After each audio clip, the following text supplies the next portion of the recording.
The last day at Okanagan Falls we had a chance to practice uphill and downhill. So going downhill, I think that the important part is when you go down, you start very slow. The elbows are fairly straight, not completely rigid, but slightly bent, and this allows you actually to absorb a little bit of the shocks from the front wheel when it's hitting an uneven surface. But the most of the power is actually coming from the shoulder.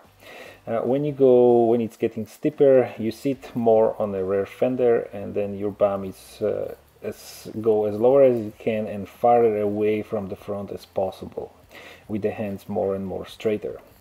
The front brake and the rear brake, you usually drag the brakes. If you start to do on and off the brake, it just feels a little bit like your head is going to fall off. But the rear brake, obviously, if I lock my rear brake completely, the bike will skid left or right, and then it will be a disaster. So you use this a little bit more like an ABS, either dragging or just basically putting the brake on and off, especially the rear brake. Going uphill, it's a little bit different story. So when you go uphill, and especially on this clip, I think it's very important, you will notice that my front wheel is floating above the ground. When we were in Spain, Jordi Pascuet, he mentioned that when you go uphill, the front wheel should feel very light, and it's about 1 to 2 centimeters above the ground. And at the time I didn't really fully understood what he actually meant by this, but this clip was actually done in Golden in 2019, and I choose it to actually show you how much the front tire was up, and I had so much traction, and then this steep uphill from the dead stop going from a little valley, it's actually helped me so much, and it was so much traction that it was just magnificent.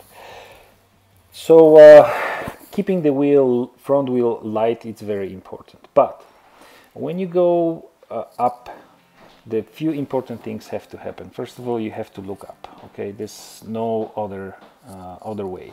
If your head is down, you're losing a lot of you're losing quite a lot.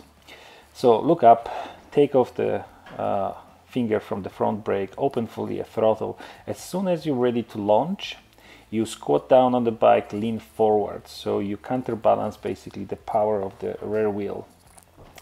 Also, slipping the clutch is very important, especially when you have a loose dirt or slippery surface. So if I have a 90% of the power, 10% of the clutch, 80% of the power of the throttle, 20.